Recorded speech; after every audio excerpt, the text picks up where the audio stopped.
Episode 8, yeah? It is indeed episode 8. Episode 8. Coming to you live from Grimsby and Manchester. What? We had a fantastic evening last night. We did.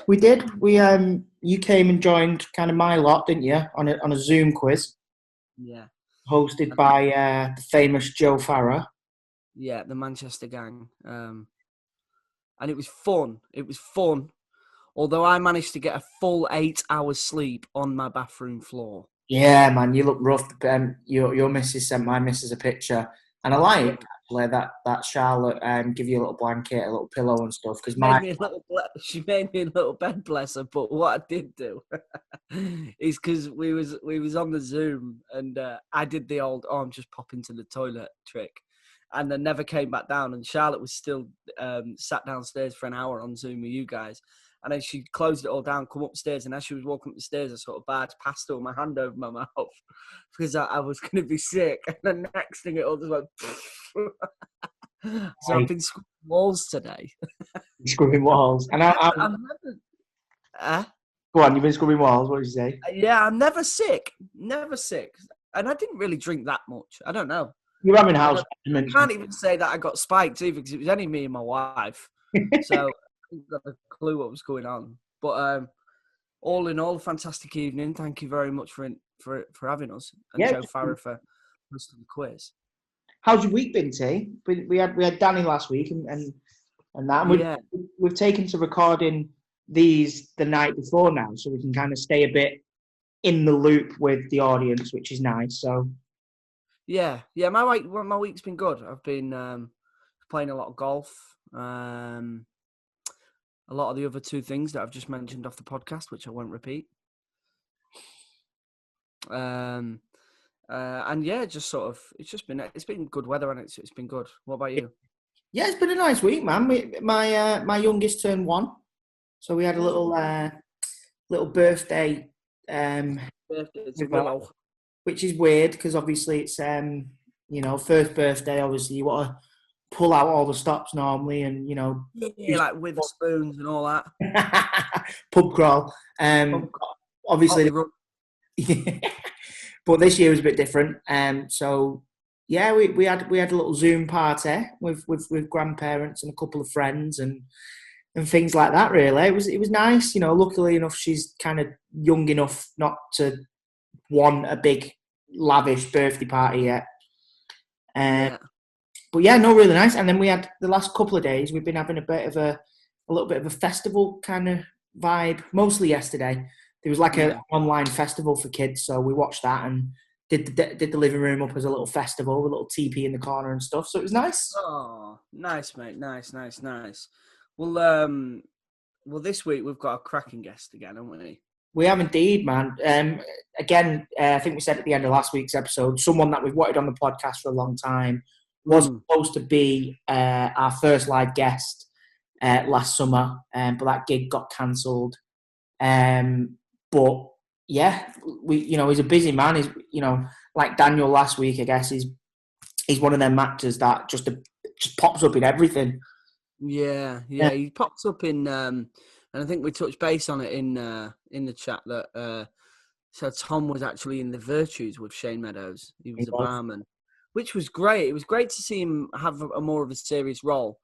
I know he writes and directs a lot of his own stuff anyway. But yeah, he was great in that. And yeah, it was really funny seeing Tom Davis stood next to Stephen Graham because the height difference is just. I mean, how tall is Tom? Is he 6'9"? I don't know. Tall, innit? He's tall, innit? He's tall, innit? Yeah. Big man. He's a big man. Big man as well. What a bloke, man. What a bloke. Like, we touched on it in the chat as well. Like, we first met kind of at a random Channel 4 party. I think This Is England 86 had just come out, and the Morgana, what he was doing. And just we've all just kind of hit it off with him from there, haven't we, really? I kind of keep in contact with him a fair bit, and I know you do, and he's quite pally with Vicky, isn't he, in that nowadays, and Steve? Yeah, I think he's really, really good friends with Vicky. I met him the same time as you. But yeah, I've always admired his work and his work ethic. I know he's worked ridiculously hard, and where he came from as well. Like I think his story is great. It's very similar to ours. Yeah, I think he's very, very talented, and he's working hard to achieve the great things that he's got in life, and is a true sort of example of you're never too old to chase what you want to do, because how old's Tom? He must be 40 nearly. I reckon so. I'm nearly 30, so I reckon he must be nearly 40 at least. I reckon 40. And he was late to the business, but he's true example to, as if to say, just follow your dreams no matter what age you are, really. Oh, it's very busy of you. Got a lot of time for him. I know. Yeah, and his subject was fads, and we talked a little bit as well on like party tricks, which I really enjoyed. What's your party trick? We did talk about it in the episode, did we? Yeah, I can't remember what I said. I don't think I can do this weird spit thing that you've seen. But yeah, Charlotte can do that. Well, if I put pressure under my tongue, I'm going to show you my party trick right now, please. Yeah, Tomo's going to show us his party trick. I've got a feeling this is... All right. Football. Wait. This is my party trick. I don't know why I can do it.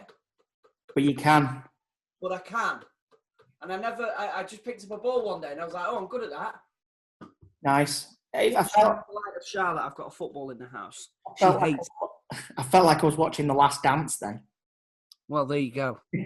But yeah, so party tricks is one of them. And then fads. We talk a little bit about around the time you had just sort of discovered TikTok. And now I've seen a little video today. You've just surpassed 1 million views, have you, on a video? One video. Yeah, I'm very, very close to getting 1 million views. So, I mean, things are going to fucking change around here. I demand respect. Demand respect. Demand respect, and I'm going to start smoking cigars. So yeah, guys, we're gonna roll the chat with Tom in a sec. But what we want you to do is get back involved. You used to be really vocal on Twitter, on Instagram, etc. Show us your party tricks. Just to wind Tom up, if anything else. Let us know what daft fads you hate or love or whatever. And yeah, just get chatting really, I guess. And we'll see you after the chat with Tom. We might let you know who next week's guest is. We'll be kind, won't we, T? We'll let them know. I don't even know who it is yet, so yeah.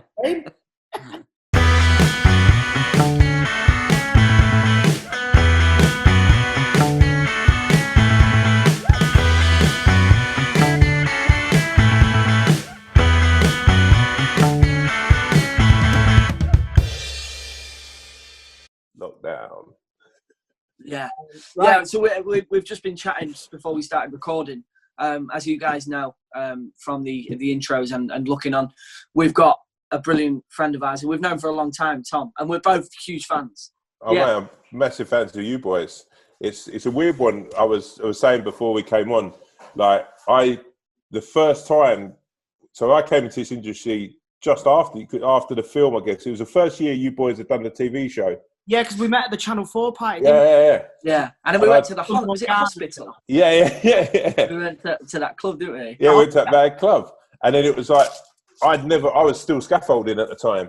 So I I'd done no TV, and I knew obviously, this is England.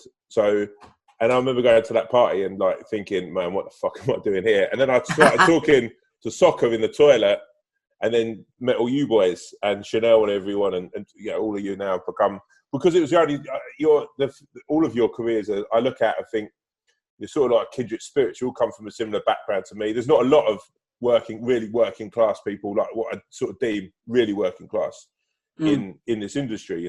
So it's sort of it's great to chat to you boys. Well, what you've just said there about I mean, I still feel like that now when in some situations that I find myself in. When you've just said, what the fuck am I doing here? But I guess that's the working class in us, isn't it? And that's being grateful and just being like, just realising how lucky we are to be in the situations that we are in. And that Channel 4 night that we first met, I was there and I was thinking, stood talking to Jimmy Carr and the Faith and all of these amazing people, and you do think, fucking hell, how have I managed to get myself here? But I guess the only other person I spoke to apart from you lot was Jon Snow from the news. I thought you meant Jon Snow was in Kit Harington. He was still just Kit Harington then. He wasn't even Jon Snow. I remember. And then down here is Targaryen walks in. I remember a dragon in the smoking shelter. I remember at one point speaking to Darren Brown and Jimmy Carr, two of my absolute heroes. And Jimmy Carr just turned around to Darren Brown and went, "Tell him then, tell him." I was like, "What?" He went, He's got you thinking you're in a TV show. Tell him, Darren. Tell him. It was such a good night. I've not been invited back. I haven't. We're not allowed. No. Also, that was because it's a weird thing because the sort of that felt like the pomp of TV industry. I remember when we were doing. I ended up going I remember that thing ended up at 2, and then you guys went, let's go on. I remember going down the street with you boys, and I think Chanel was giving Chanel a piggyback. It was a smash. And the next day I had to shoot all the promos for the Morgana show. Oh, no. And I didn't even sleep. I left from the hotel and went to this massive studio to shoot these promos, and and all I had to do the whole day was doing this redneck character, and I had to eat these ribs. And when you go, and I'd never act, so I'm not a trained actor. I've never trained. I'd done stand up. So they're like, this guy's like, "Oh right, yeah. So yeah, what's your character? What are you gonna do?" And I was like, "I'll just eat these ribs." And he's like, "You sure about that?" And I was like, "Yeah, fucking cool. That's cool." In my head, I didn't think it's an advert. I'm gonna be doing it fucking time. Honestly, 7 hours of eating these sticky ribs. Oh, that's rib dry. That's schoolboy error, that mate. Early when days. people say, "Do you want to eat in this scene?" Because I did exactly that when we shot Summer's Town with Shane Meadows. We were shooting in a cafe, and I said to Shane, I went, I want to eat a bacon sandwich, because we was in this cafe and I was hungry at the time. I was like, I want to eat a bacon sandwich in this scene. He was like, "Are you sure?" And I went, yeah, I want to eat a bacon sandwich. Take 28, I'm eating this dry sandwich. Bless the art department and the props department, they try and keep it as fresh as they can, but if they've got to try and keep a fucking bacon sandwich fresh for 8 hours, it's like, and then by the end of it, it's like... But yeah, it's a schoolboy error that. But you learn shit like that the longer you're in the industry. Now if there's a meal, I just sort of go, "Woo, no." Yeah, I'll stand in the background. 1p at a time. Yeah, the absolute guy, right, is watch Tony Soprano. Go back and watch Sopranos, and he plays with his food.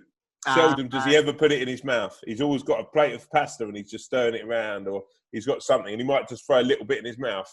But that was my thing where I'm like, never fucking again. You learnt the hard way off the back of a session. I think it was that and fucking a session with you lot. Yeah, it was a big night. It was a big night. But then you, your body of work's mint. You've got so much Murder and Successful. I'm a huge fan of. Thank you, man. Because then we always go on to such and such from, and on this one it's Tom Davis from Everything. Yeah, the big guy in Everything. It's a mad thing, and Soccer Aid, mate. I know. That's amazing. I've been trying for years. I reckon I tag him in a video on Instagram every other week when I'm ready. I'm ready. Whenever you want it, I'm there waiting. But no, that's what's that like? Is it obviously it's been put back now, isn't it? Yeah, it's been put. Hopefully, it's this year. I really hope it is, because I think it's sort of the sort of thing that hopefully people will need. So later this year, but yeah, it's a mad. The thing is, I sort of played a bit. I used to play Sunday League, but always hungover, and I was always about the boys having a beer after. I mean, my whole life was sort of football. A bit like Jamie Vardy. Yeah. Oh, he's amazing. He's such a geezer. I love Vardy. He's incredible. Yeah. There's a tip that you might play him in a film, right? That's the one that people say. No, it's Pickford. Jordan Pickford. Yeah. Yeah, Pickford or Gary Monk. One of the two. Or it might be Lewis Capaldi nowadays. Honestly, there's so many people that I get tagged in on Instagram and stuff saying, "Oh, he looks like him." Just anyone who's not very good looking, I get tagged in. It's a weird. Oh, mate, I don't even get that. I don't even get famous people. I get usually someone called Douglas or something. Like, there's just a fat guy with glasses and a beard, and someone goes, "You will look like this bloke in Sainsbury's." Have you ever been tagged in one that you've actually been blown back by and gone, "Whoa, yeah, that actually does look like"? I'll tell you, and I'll send it to you both. Right? There's an old Pizza Hut box, and on that Pizza Hut box is a geezer who's got his mouth open. He's got a bit of pizza, and he looks the spit of me. Really? And loads of people were like, "Fucking hell! Like, you smashed it. You got that fucking big Pizza Hut money." Like, and I'm like, "That's not even me. That's a guy that's not a fat dude eating pizza."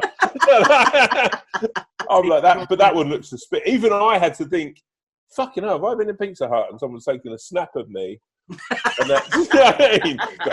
I have never seen anyone enjoy pizza this much. He's got globally on all of our boxes. I love it. What about you, Andy? Has anyone ever said that you look like anyone? Yeah, I think same as what Tom just said then, because, again, I'm a big guy, glasses, a beard, normally have a hat on. Like, it's a look, innit? I think it's a look, Tom. I think we do it well. But, yeah, I've had a few people... there's a lad who follows me on Twitter, and he looks a lot like me.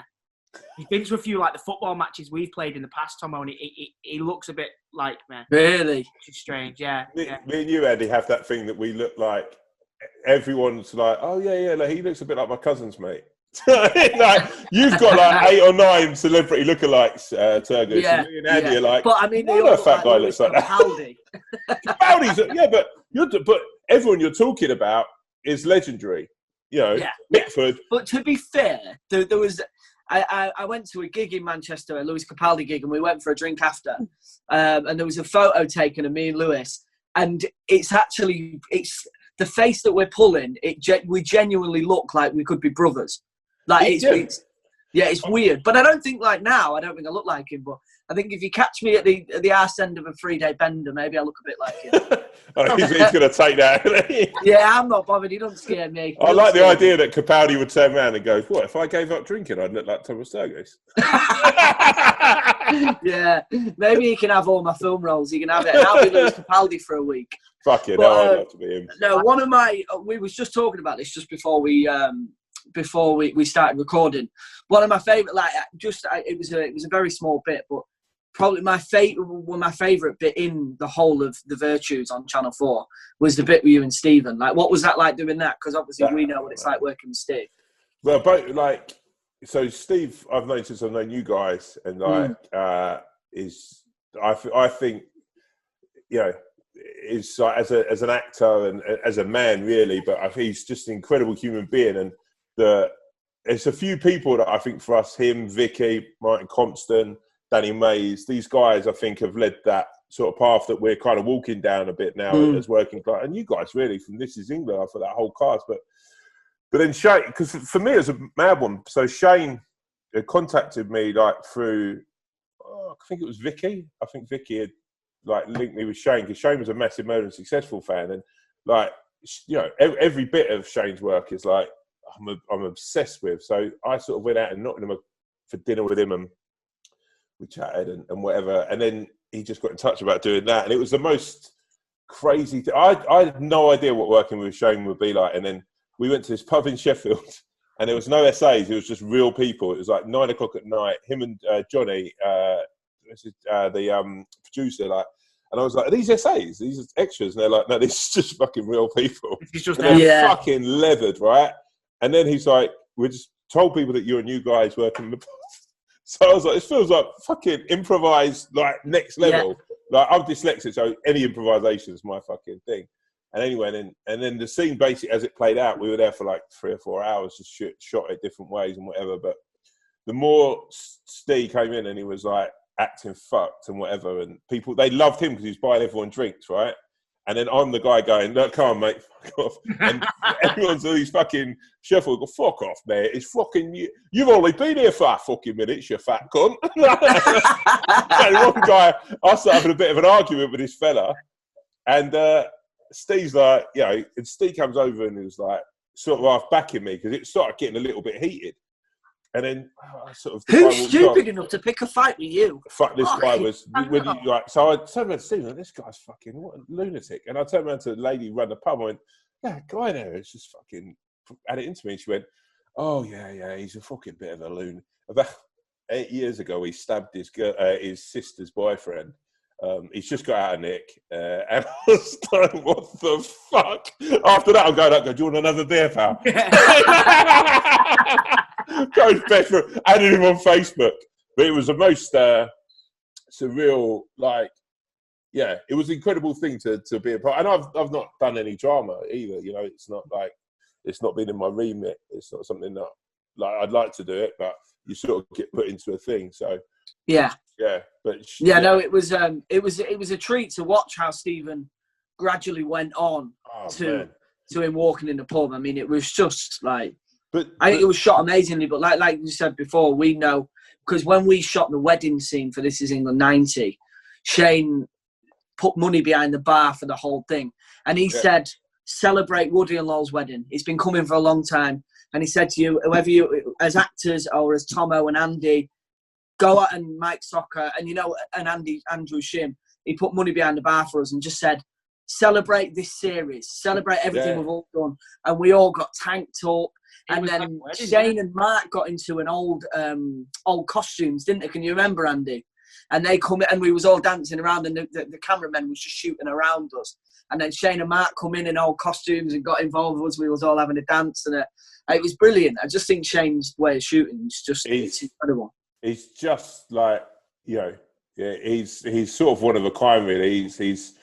I'd sort of bite someone's hand off to work with him again. And just as a bloke as well, he's, there's, I think, sort of, for me, I was like, when I heard of the Virtues and when he said about it, I was like, that's a hell of a thing just to put sort of a comedian in something like that and have the vestige that I wasn't going to just fuck about and he was he sort of trusted.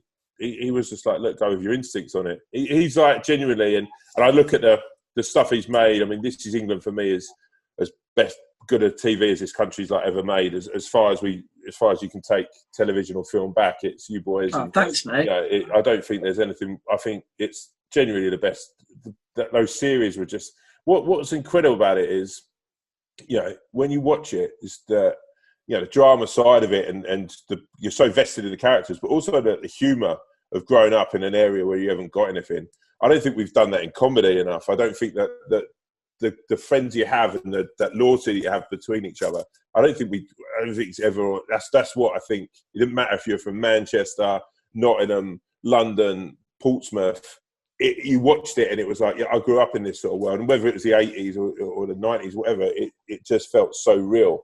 And I think that's I think as so I remember when the first was it? I think it was it 86, the first one. The first series was 86. Yeah. And I remember just thinking, wow, like fucking hell, like it was one of the few things where you watch and you go, well, the rest of us could just give up. No, don't you give up, mate. Who else are we going to laugh at trying to ice skate? So if the Corkerman Shane Meadows is making a series about a giant ice skater, I mean, we'll get the rest of it. Have you seen that, Andy? Tom trying to ice skate? Oh, man. Oh, no, what's this? Was it on a League of Their Own? League of Their Own road trip, yeah. Yeah. In Germany. Bits of that. That was class, man. That was a fun job. Oh, it's mad. Do you know the best bit? And they cut it out, and I'm so annoyed. So I do that thing, and then I cheated to win the challenge, and then the guy caught me cheating, this German guy, and it's all real, like the whole thing is it's all just as it happens. Then he comes in, and we're in this room in front of everyone, and he was like, and he deducting some points from Tom and Freddie because Tom cheated. You have brought shame on Freddie Flintoff, you have brought shame on Liga de Ron, and you've brought shame on Nuremberg. And I went, hold up for a fucking second. Fucking Nuremberg. Didn't Hitler start all the rallies here? I mean, I could have had a wank in the middle of the ice rink. I couldn't have brought fucking shame on Nuremberg. Nuremberg's cloaked in fucking shame. True. They cut that. But it must be, that's like a dream job, that, isn't it? Yeah, man. That is, I'm like, you say about it earlier, boy, I'm so fortunate. I was fucking like scaffolding. And I've been doing that all my life, really. I've done a couple of little jobs here and there, like other little things. But like, so every day that I do this, I feel so blessed. I feel so like, and I take it for what it is. I take like, this is Oh, we've lost him. Into this industry. Oh, we've got you back now. Sorry, we lost you a little bit there. Sorry, mate. So no, it's humbling and I'm blessed. And so the route I've come in is so unusual to do this and to be being a part of it. So those moments, like Virtues or doing League of Their Own. I was watching League of Their Own when I was still on building sites. So it's incredible to now be a part of something like that. And I think like whenever I did a thing with Vicky that Vicky and Steve both did, a thing called Action Team that I wrote a couple of years ago, and to be doing stuff with them, and they're both dear friends of mine. I think that's the big thing of this industry. It could be hard at times because you might not get a job, you might lose out on an audition or but to be doing this and to be doing it day in, day out, and actually what is your job, and you're like, to act, to make people that it's bizarre when you get paid for what we do, isn't it? It really baffles me sometimes. I mean, especially that League of Their Own, because essentially it's like being on a stag do for like a week. Yeah, I bet it is, because it's such like a laddie show as well, isn't it? And all the boys that are hosting it, like I've not met any like Flintoff or anyone like that, but they sit and Redknapp, but they seem like just proper down to earth guys, like such nice blokes, such down to earth good fellas, They sportsmen, aren't they? I think that's the other thing. I mean, I remember when This Is England kicked off, and fucking hell, you're like you meet these people, sports people, like musicians, and you do get like a little giddy. You're like, fucking hell, do you know what I mean? Yeah, but that's realising how lucky we are. Like, it's still not, like you say, things like A League of Their Own, like you were watching when you're on building sites. And that. And I'm the same now. Like sometimes you'll see someone and you're like, fucking hell, that's like, I grew up watching that. Feeling. I was thinking, someone, if I ever did Coronation Street, I reckon I'd lose my shit. Like, yeah, you do it a bit, don't you? Because they're in your house every night, isn't it? Like, because I grew up watching, and to be honest, the only time that I've ever really been stuck for words and not really known what to say was when I met Bruce Jones, who played Les Battersby. I met him in Manchester Piccadilly, and he was at the bar, and I called him Les, which straight off he was just like thought I was a knob. I must have been 15. I must have been, but I remember like not knowing what to say. I was like, "Hey, you still got the cab company? You still working at the cab?" I didn't know. It really freaked me out. So I think if I went and did Coronation Street now, I'd be like, do you know what I mean? Talking to fucking Gail Platt. I think it'd lose your shit. I wouldn't know what I was doing. There's this great story that someone told me. I don't know how true it is. I hope it's true. But out in Croydon one night, do you remember Beppe DeMarco from EastEnders? Beppe, of course, yeah. And apparently he was out in Croydon. He used to go out with a glamour model called Lindsay Dawn McKenzie, I think. And basically, he was out in Croydon for a night, and some geezer just walked up and just cracked him, like, give him a dig. And Beppe DeMarco fell back, and the fellow was like a proper face around where I grew up. And he turned around, he went, Grant Mitchell should have done that ages ago. And I love, that the geezer was a fucking naughty character, right? He's a bit of a geezer, but he watched EastEnders so much that he took such umbrage and was like, if I ever he's been rumping Tiffany behind Grant's back. If I ever see him, I'm going to fucking slap him. That's fucking men. But it is like, because you spend so much time. They spend so much time in your front room. They're in it like 4 or 5 times a week or whatever. It's like it's bizarre. It's so bizarre. Like how. Yeah, I think I would lose my shit if I ever did that. Yeah, if I ever did like Coro or something. But I guess it's like, I don't know. I think I'd lose my shit. But so we obviously you've listened to the podcast before, haven't you? Yeah. So you know that we get a guest on. They come on with an overrated subject. Yeah. And when you sent me yours, I thought it was brilliant. Oh, thank you. So you got 2, didn't you? Do you want to start? Yeah, it's 2 that lead into one, really. So first, it's like what I meant by like. So it's fads. It's like fad things, right? So like fucking flossing, right? Yeah. Like it's a thing that. So I was doing it. You like do shows, and someone says to you, can you floss? Like, as a part of the show, at the end of the show, everyone's going to floss. So like an entertainment show. And I'm like, I'm a 40-year-old man with no Can you floss, though? No, because I'm a 40-year-old man with no kids, Tomo. Like, if I could floss, I'm a 30-year-old man with kids and I can do it. Yeah, of course. But you are, right? So this is, right, when I sent that to you, I was like, I'm going to go in hard on TikTok. And then I see you fucking put a TikTok up last night. Baby. I was like, Tomo's the fucking king of the fad. I was like, they got any money. What was the one when people just lied flat? You know that one? The lie flat one? They were people would just be lying there. It's not like a planket. Was it a plank or not like the plank? Oh yeah, no, it was the plank years ago. Yeah. I think it was. Where you plank like that? No. People would just lay dead straight. Yeah, I think it was called like the plank challenge or something. Yeah, that's it. Like those, like the ice bucket challenge and shit like that, and fads and like no one really. Everyone's like, but I don't know, flossing just fucking. Really it just annoyed me. It was like, I tell you what, I was doing, like, I started trying to get fit and shit. And I started just watching one of those apps, like Chris Hemsworth's got an incredible app.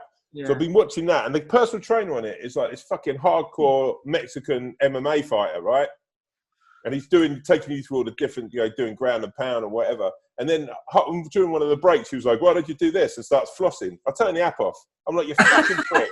You've undermined everything that I'm fucking into. What?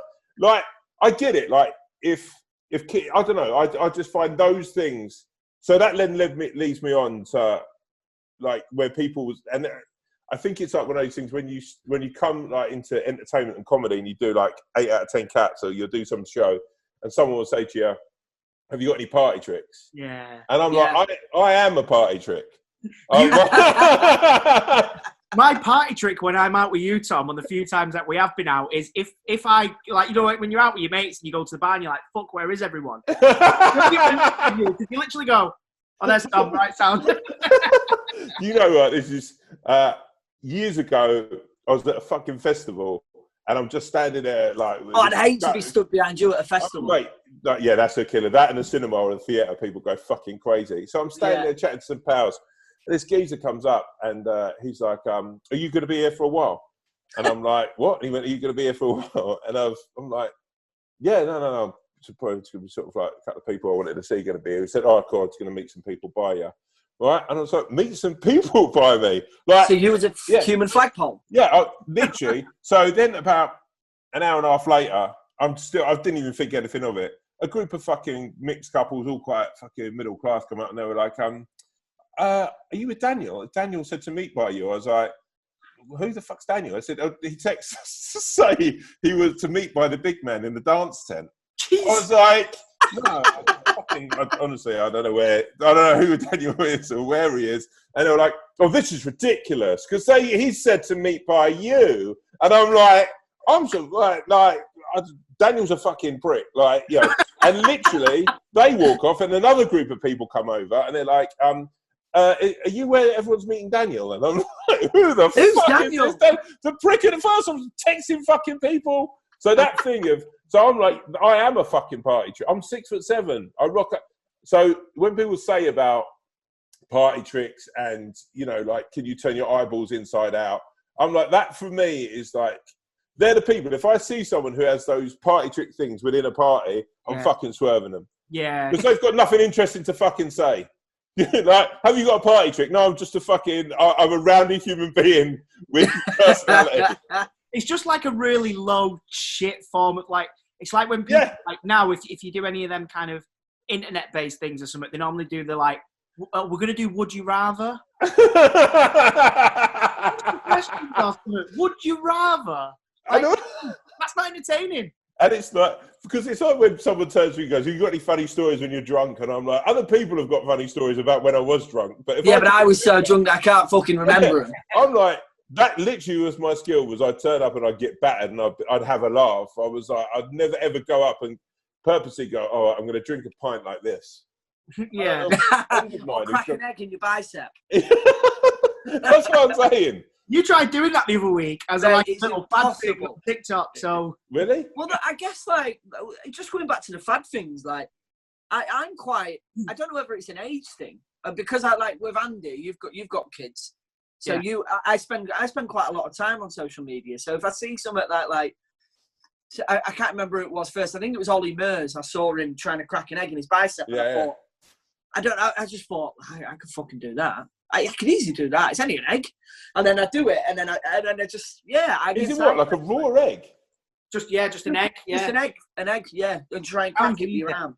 But apparently, Tomo did it. Do you think you could do it, Tom? I'm not doing it on the basis that this feels like the fucking most. Like, when you do it, Tom, tag 3 other people. And also, like, I was 15 on a fucking building site where people would go, "Oh, see how long you can hold some fucking sand above your head," and then someone come over with a Stanley blade. Fucking do ya? So me getting with an egg going, "Oh yeah, this is impossible." No, it really is, mate. You can't do it. Genuinely. I'll tell you what, yeah. For you, right, Turgoose, because I love you, I will try it and I'll put it on Instagram for you. All right. That is against my culture. Yeah, but you won't be able to do it. Really? You will not be able to do it. Yeah. Right. So in a way, right. So what you like. So that, in a sense, right. I look at that and I think actually that is like a challenge, right? In a sense. Yeah. I guess the ones that like TikToks.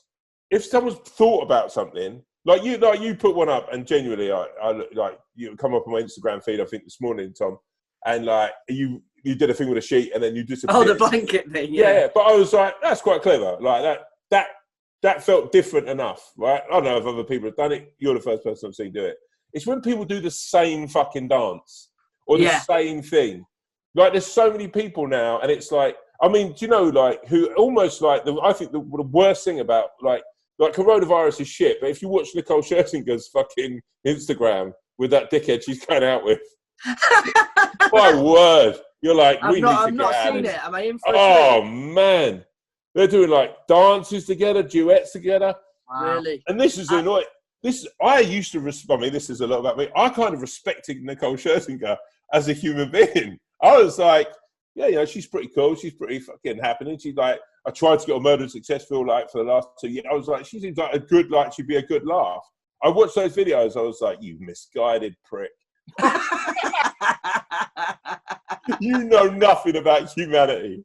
Oh, look, I've been trying to get Charlotte involved with TikToks, and she's not having none of it. She won't get involved. I think is TikTok just a thing while you're in isolation bored though, or like because at TikTok for me, like my 10-year-old little cousin, she has it, and I think that's what TikTok is. yeah, exactly. Like, little girls doing all this and stuff. Yeah. That's fine. That's their thing. Let them do it. But now, like, all my mates have got it and stuff, and I'm like. Yeah. What is it? But I guess it's selective viewing. It's like if you want to see teenage girls wearing hardly any clothes doing the dancing, then you can watch that. But what you can do is you shouldn't be watching that. I meant 19. Oh yeah, I was gonna say. Yeah. I was like, I like the fact that you're advocating, like, yeah, if you want to be a bit nonsense, if you want to be nonsense, you can TikTok. But you can put an X next to them, so that sort of thing doesn't come up. So, like Tom's just been saying, the thing that I did with a blanket, or there's another one with a cigarette that I make disappear, or like I'm not, people are very much following the fads by like doing all the dance moves. But like you said, it's all just the same thing. Yeah, it's exactly the same thing. Whereas you can sort of selectively pick what you want to choose. Like you could, like say the things that you love, Tom, would be comedy, football, and whatever you want to do, and then it would pick your feed for you. But then you cross-pollinate, right? So, like I'm on TikTok, and like Andy, obviously you're not on TikTok, right?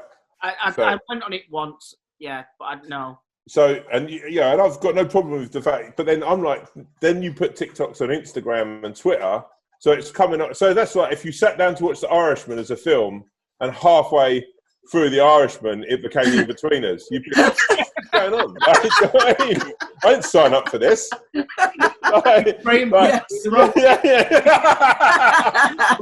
comes out like that. It feels like. That's a great idea for a foot. Don't be writing that. Is that what you're writing in a minute? No. Well, The Irishman, but it's like The In-Betweeners. Yeah, imagine that. No, but it's like I guess that is a fad though, and everything that I'm doing, I'm seeing little challenges like little football things or things with like a golf club or I'm sort of picking up on these little things, like, and I think, well, if everyone else is doing it, I'll do it. Do you know what I mean? So, but I guess it's a fact. I don't have a problem with the challenges. I don't like, because that's, right. I suppose, in a sense, like the ice bucket challenge, which wasn't really a challenge because, like, well, people was doing it and not donating, weren't they? Do you know what I mean? People are just getting behind it and forgetting what it was for. And also, we've all been out on a night where someone's going to fucking dash you with a fucking big old, like, whatever. So it's hardly a challenge. You're not going to walk away from the ice bucket challenge and go, you know what, I feel a more rounded human being because someone. It's not like jumping out of an airplane, is it? Do you know what I mean? No. What I try and do is always like make them. If you do stuff like that, is make them a little bit better. Yeah. I mean, like you say, like people going, oh, with a bucket and stuff like that. I'll post my sister's on the Overrated Instagram, but she wanted to do on my sister, and I was like, well, we've got to do it. We've got to do it better than everyone else's. Yeah. So I stood on the roof and filled up a wheelie bin. Fuck. And Jesus. The sound of the water leaving the wheelie bin is like. See, I have respect for that, right? And that's the thing, Tomo. Like, so I can't wait to see your 5K run nomination. By the way, Andy. Let's see you fucking up that one. Ellis does 50K. He nominated me yesterday to do, what is it, 5K run 5, donate 5 and nominate 5. So you've got to run 5K, donate £5 and then nominate 5 people to do it. Which, again, I love the sentiment, but I can't run 5K. Well, walk it then. And this is a whole argument that Tom doesn't need to be involved in. What was you saying, Tom? Sorry, mate. But even that, right? I respect the 5-5-5 thing, and actually even with, like the football challenges, and what Andy's talking about of making things better. So like the golf thing, like I did that 7-touch challenge right this week for Soccer Aid, but I couldn't do like one kick up. So by the end of the day, I did 7, right? So. Admittedly, they weren't the 7-touch challenge. So I was going to say, I was watching that thinking, how the fuck's he managed to get in there and I can't? I'm doing round the world. I can do over. Do you know what I mean? I think that's the point. I'm there for the comic relief. But by the end of the day, I'm like, I can actually keep a ball up for 7 touches. So I've learned something. I've furthered on as a, So in that sense, but what I mean about TikTok and the floss is like, there's never going to be a time when you're going to a job interview and someone turns around and says, right, well, your CV is amazing. We think you're a perfect candidate for this job, but can you floss? I just think, and also they're outdated so quickly. Yeah. Like, you could spend so long learning the floss, right? And just as you get good at it, it becomes outdated. And, like, you literally will be, like, I mean, you would never go to a pub or a club and floss. You haven't. I probably have at some point. I mean, maybe at I don't know, at a 50th or, but I mean, that'll be what in the future? Do you reckon that'll be the norm? Like now, if like, like what? You look so embarrassed. Do like the Macarena or like Saturday? Yeah. Like, do you reckon in the future, like they'll put on, I don't know, Baby Shark or something, or what song do you floss? Well, Baby Shark was a fad as well, wasn't it? Yeah, but Baby Shark, and actually when you talk about the Macarena, it's like, there's different moves. Yeah. The floss is just like... I don't do it. It's just... It's like, I don't... Look, man, I could look at, right, Andy, is how embarrassed Tomo looks without the fact he's just submitted. I'm just saying, it's not as easy as it looks, mate. That's all I'm saying. No, but also, like, you could like, even if you did the golf chat thing with the golf ball and kept it out. If I was out with you on the piss and you saw a golf club and did that keep it uppy thing, I would go, that guy's fucking cool. If you were in a fucking corner of a pub and you were flossing, I would get my gang of mates together and go, let's finish these pints and kick the granny out of that cunt. There was a time where the flossing, I remember I was at it must have been a 30th or something like that. We went to the Linden Club just round here with Charlotte, and all of the kids are doing it. Yeah, all of them, they're all over the dance floor. Yeah. All of the kids are me 30 years old. But there's so many of them. But then it's weird how it starts as a kid fad, doesn't it? But then the parents then get involved in it, and then it then goes onto social media, and then the adults then get onto it. It's a funny thing, isn't it? It's like, I suppose it's like clothing brands and things. It's what everyone's doing. If everyone's wearing a Stone Island jumper, then I'll go.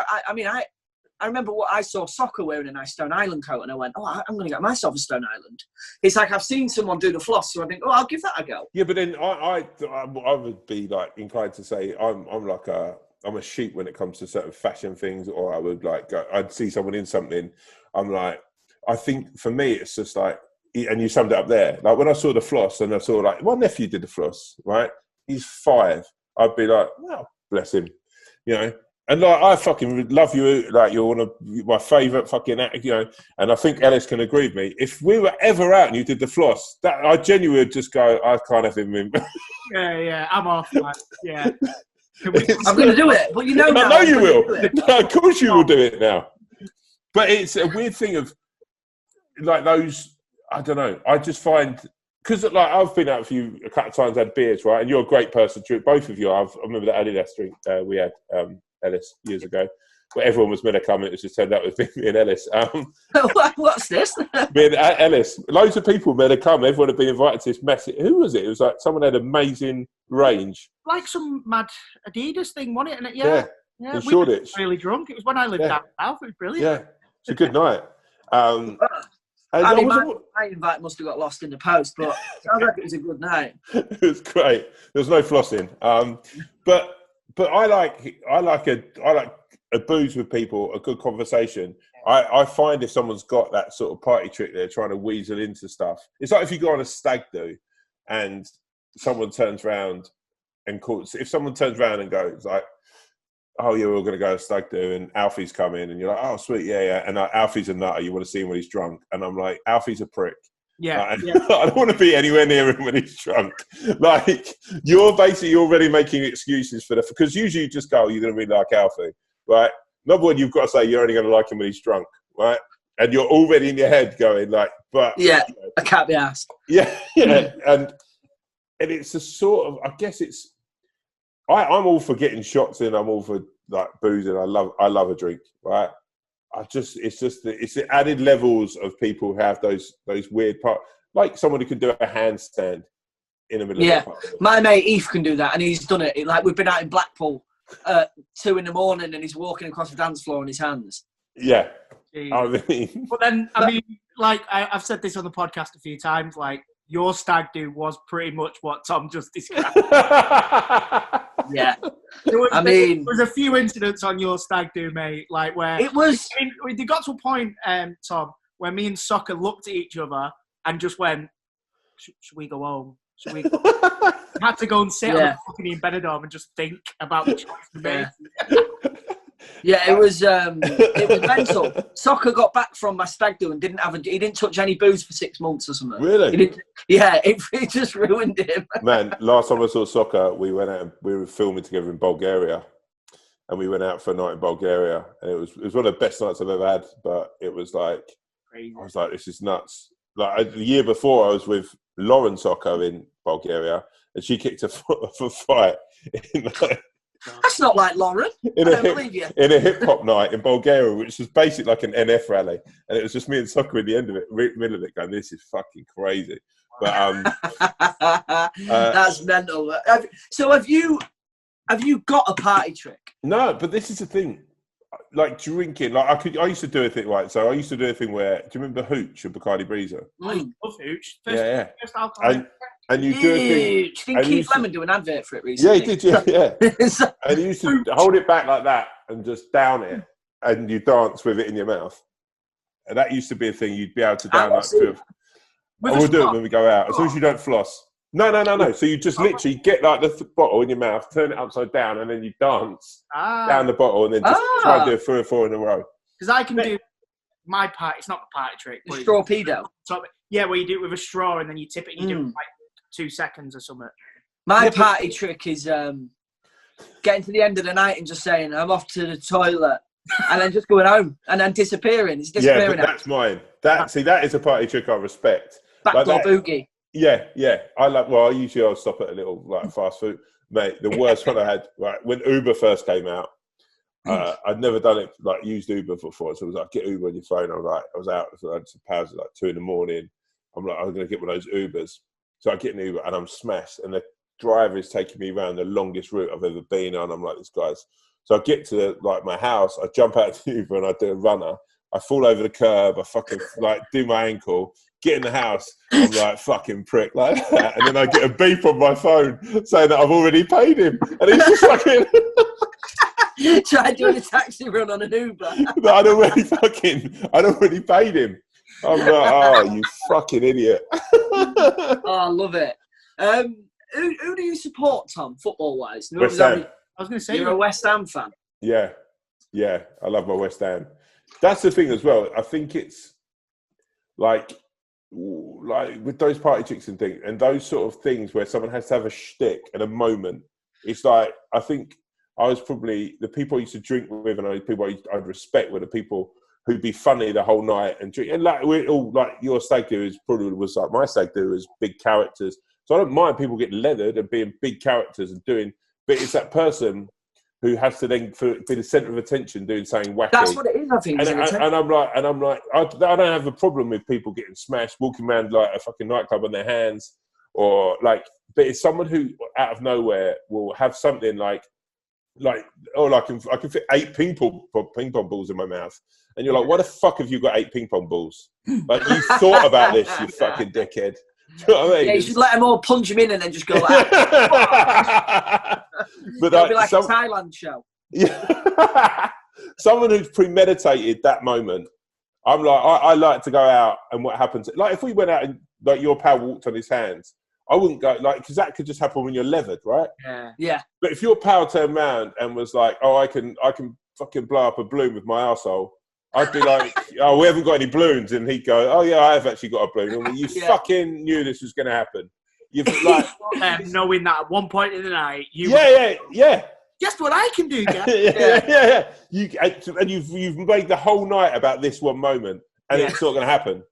Like, but imagine having that one thing, like, at the premiere of Kingsman 2, we was in the after party and Dynamo was there, and he came over and said hello, and then out of nowhere he just whipped out this pack of cards. I guess he's that like, and then he did this trick with a Sharpie on my hand, and I guess is that like a party trick, or is that's his job?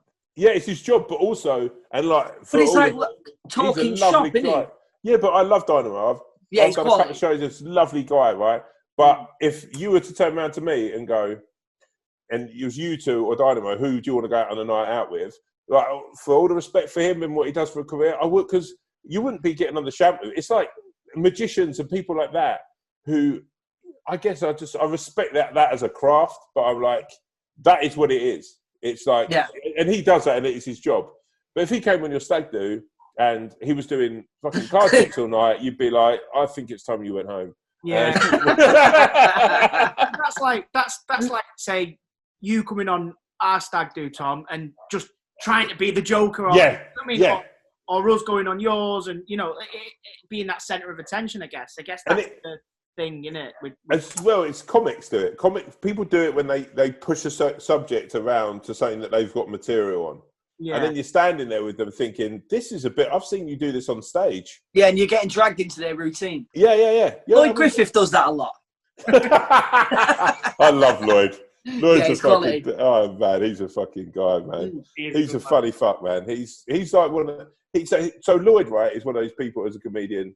I don't find that at all. I find he's like... I find Lloyd like really good company, likes a beer. Yeah. Like, is what he is. He's a laugh. He's funny... He's probably as funny off stage as he's on it, but you never feel with Lloyd that he's doing a bit. And I'm not going to name names, but there's comedians where I'm like, fuck me, man. Like I'm not an audience. We're just having a conversation. And I guess that falls into a party trick. It's something that you've preordained before the night is like started, or before. It's like dinner parties. I remember I went to my first dinner party when I was like 32. And there's many reasons I want to fucking blow my head off. But when people have conversation and they have things that they could do, and that just annoys me. It just bothers me. Yeah. Do you find the pressure as a comedian? Like, so you did a lot of stand-up, didn't you? Yeah. Do you find that sometimes? Do you find that some comedians feel the pressure to always be funny? No, do you know what I mean?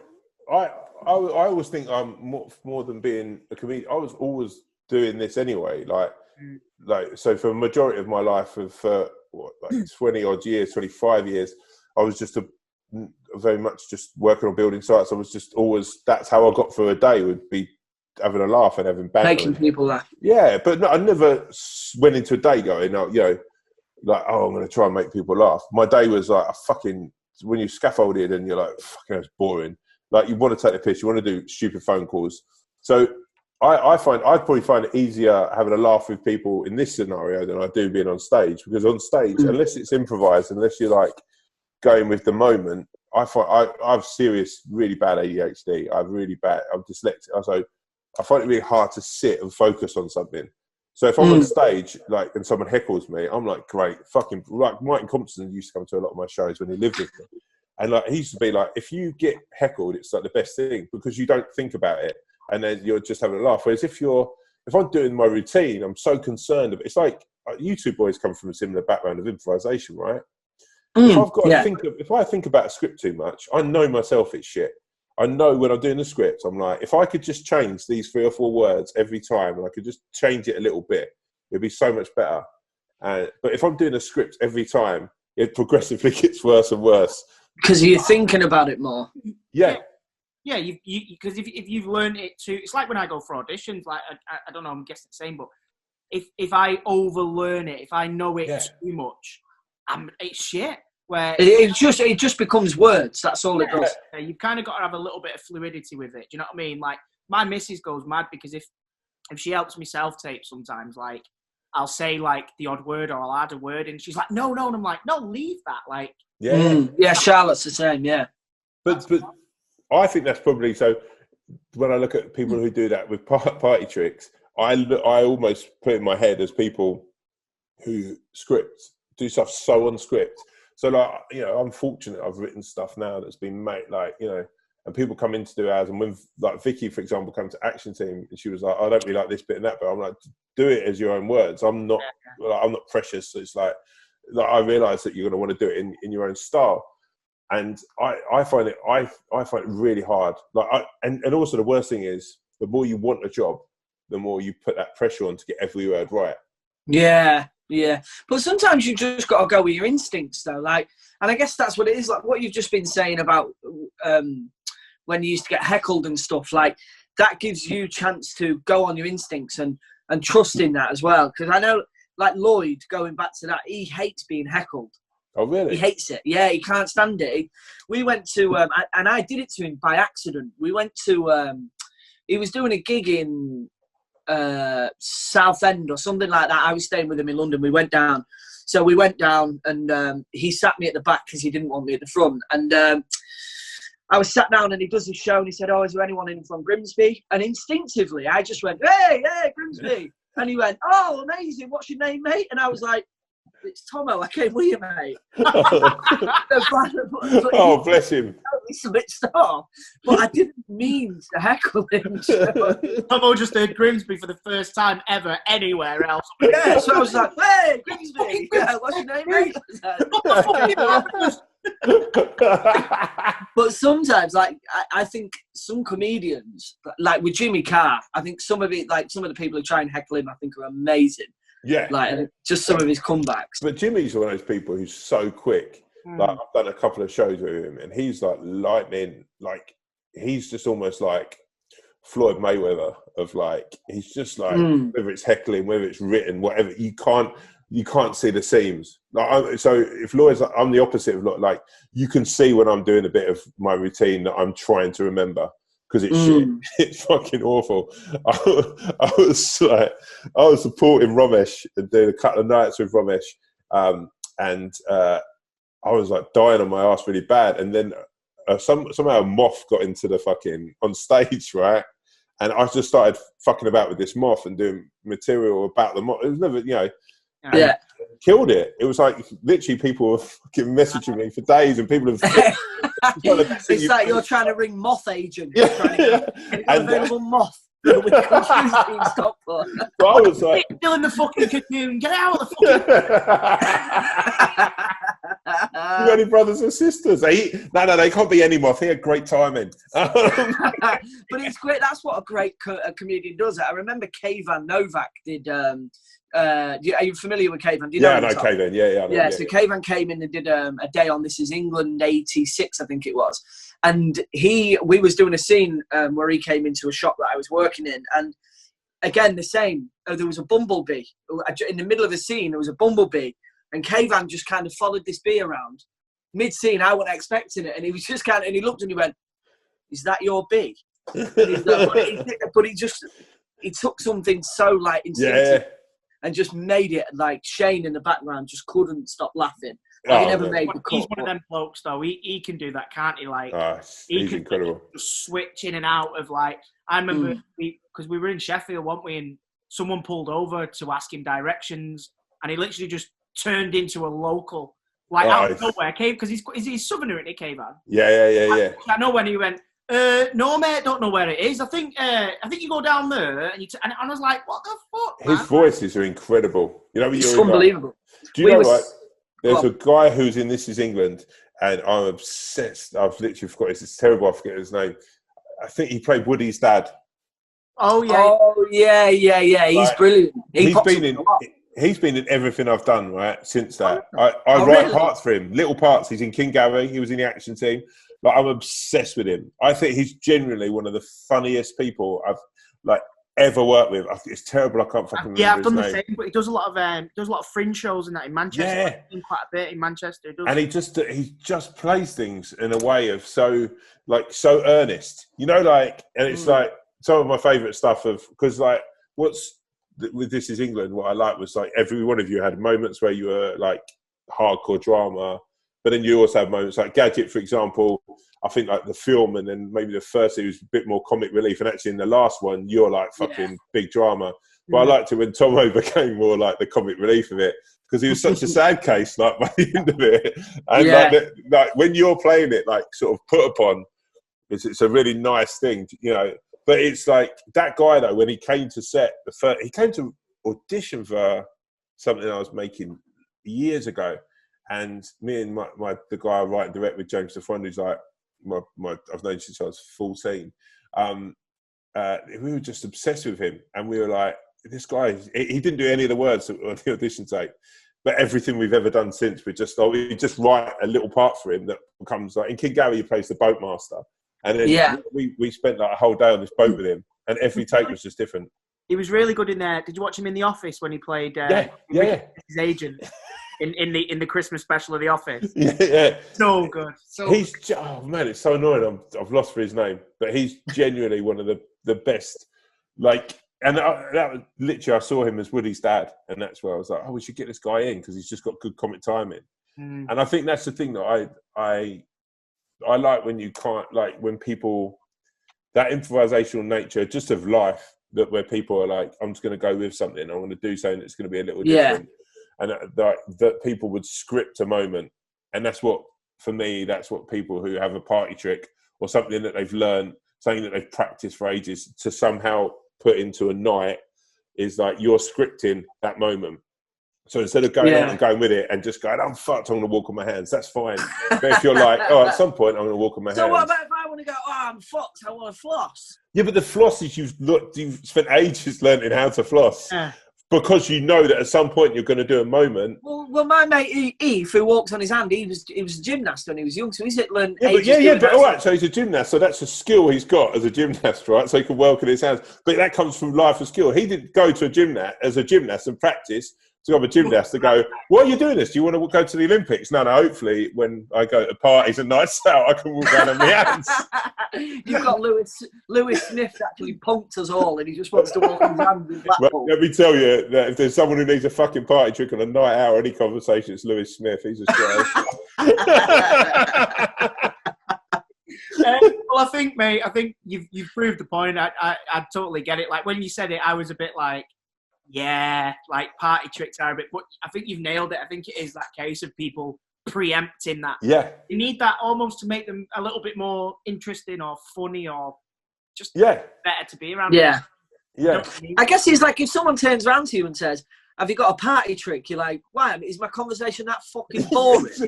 Exactly. That's everything. If someone turns around to you any night and says, you got a party trick or anything you could do? If you yeah, drink up, fuck off. End up like the fucking Hulk with a bag over your head, a fucking shoulder, trying to find a new town. But no, mate. Thank you for coming on, man. Thank you for having me. It's been nice. Yeah, it's been quality. Thanks, mate. It's been again. We've been trying to get you on for ages, haven't we? So yeah, it's good to try and to finally get sat down and it's been brilliant, mate. Thank you very much. I did say to Tom, I said, right, we'll meet by Tom. What did you say? I told you that we'll meet by Tom, but by the time you got Tom, Daniel had done one. I love it, mate. I love it. That's great, man. Oh, chaps, it's been a real joy. Thank you very much. And I'm glad to. It feels like therapy. I've got that off my chest. Yeah, it's nice. This is why we like it, because people just come on, have a little moan, and then you can go about your day then, you know. All I wanted a video now is us three having a drink in London with Tom on one side of me flossing. Me flossing. But Tom, when I spoke to Tom, I gave him a quick ring just before this, and I said, "What are you doing?" And he said he was just waiting for the weekend league. Yeah, which for anyone who doesn't know is a weekend league on FIFA, so you've got to qualify for it. And I said to Tom, I went, I only got one win last week. And he was like, is that it? So how many wins do you get, Pierre? Sorry to 15. Just keep going on. He said, what? No, about 15. 11, between 11 and 15. Wins. Yeah. Shit, we need to get a game on. We need to get a game on and we'll stream it on Twitch for the Overrated Everything people. Me and you versus FIFA. Yeah. We should do that all day long. That'd be a fun thing. Are you good, though? Well, clearly not. If I can only get one win and you get 15. How many games did you play? I reckon I only played about 11, 12 maybe. Yeah. I get angry. It's the only thing that makes me angry. Man, that's the difference. It's cathartic. You've got to go into it like it's an actual game of football and think, if I lose my temper, I'm going to lose the game. Yeah. It's like I used to get really annoyed by it, and then I just. You've been spending too much time with Harry Redknapp, mate. I'm telling you now. Yeah, you do. You lose your head, don't you? Oh, mate. And then I just thought I'm a 40-year-old man and I'm crying because of a computer game. I need to fucking sort this out. Right, legend, mate. We'll get a game on. Nice one, Tom. Thanks, mate. All the best. Love you both. Take care. Be safe. Bye.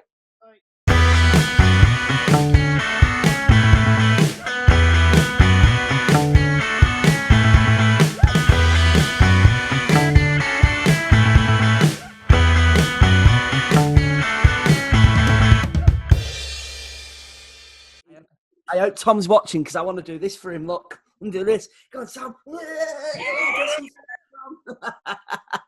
Right, audio viewers, audio listeners, sorry. Thomas Turgoose is flossing. Worth another watch for YouTube for that, just for that. Great chat, wicked. Loved having Tom on.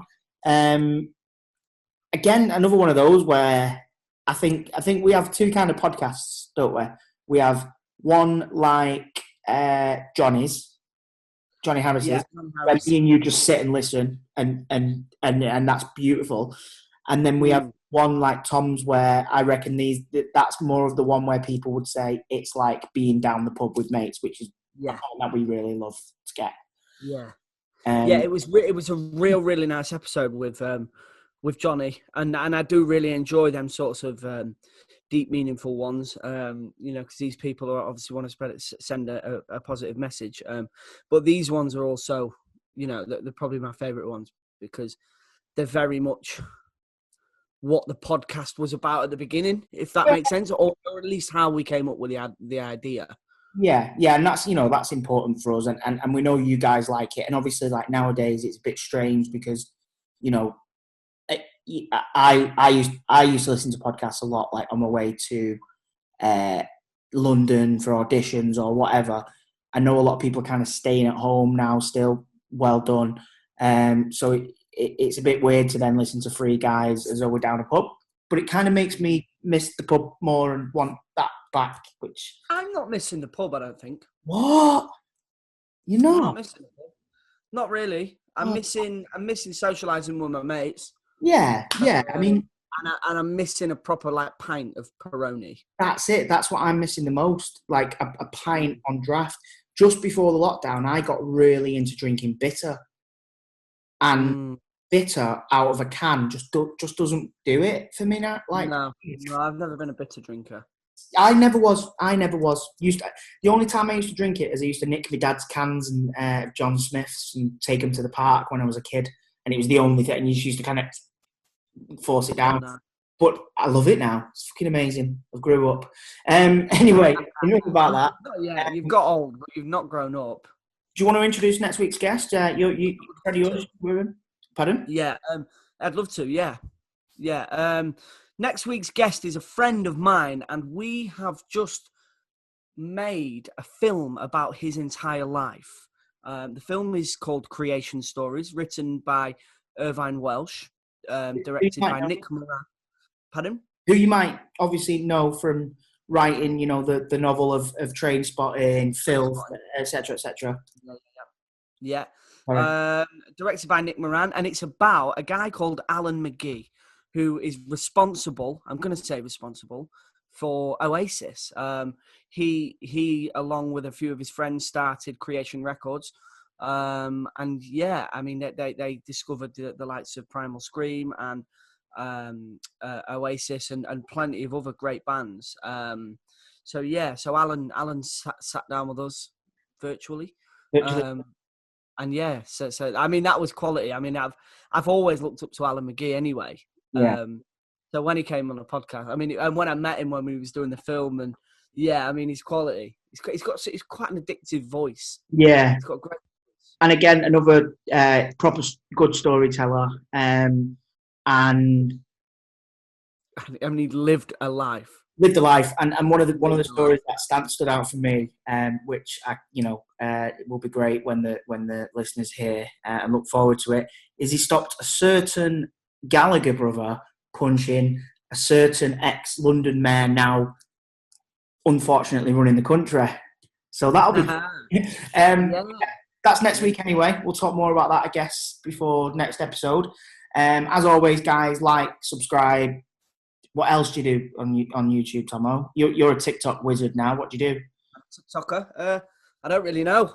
Like, subscribe, tell your friends. Subscribe. Tell your boys. Tell your girls. If you do watch this on YouTube, just press subscribe, and then you'll get notifications and stuff. If you listen to it on any sort of audio app, you can subscribe and follow as well. Please do that. Please rate and review. Yeah. It just helps us get the word out. Look at us. You can tell it's Sunday night and we was both drinking last night.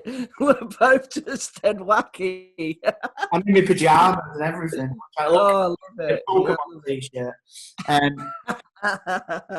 Let's do more often. Let's do a podcast drunk. We should definitely get drunk with someone. Yeah. A pubcast. Right.